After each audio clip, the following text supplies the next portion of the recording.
बाराबनी के विधायक अरिजीत रॉय मंगलवार को आसनसोल स्थित पीएचपी कार्यालय में अधिकारियों से मिलने पहुंचे।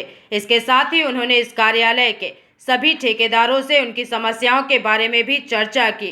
बैठक के बाद अरिजीत राय ने अपने वक्तव्य साझा किए। आज की विषय নিয়ে আলোচনা হলো?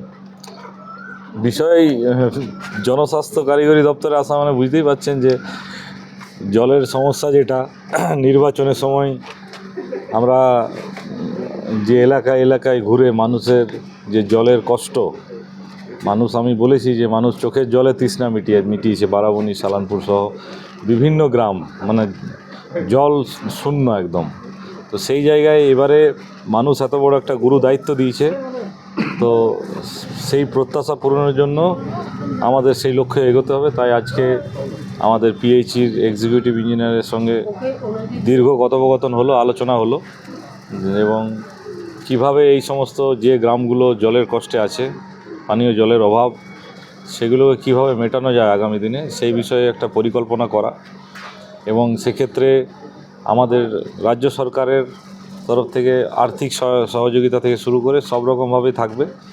এবং আগামী দিনে যেন এই কিছু পরিকল্পনা নিয়েছি, যেহেতু বারাবণী, সালানপুর আমার যে বিধানসভা, সেটা অজয় নদীকে কেন্দ্র করে, তাই অজয় নদীর যে জল, সেই জলকে একটা প্যারালালি একটা কোনো প্রজেক্ট বানিয়ে যে সমস্ত গ্রামগুলো জলের কষ্টে আছে সেগুলোতে যাতে জল প্রোভাইড করা যায়, সেই বিষয়ে একটা আলোচনা হয়েছে। এবং আমার বিগত সরকার বারবার দাবি করছিল যে তারা বিভিন্ন এলাকায়, মানে বারাবণী এলাকায় পানীয় জলের সমস্যা রাখবে না, সেটা কি হয়েছে? কিচ্ছু না, ওগুলো শুধু ভাওতাবাজি হয়েছে, মানুষকে মিথ্যা প্রতিশ্রুতি।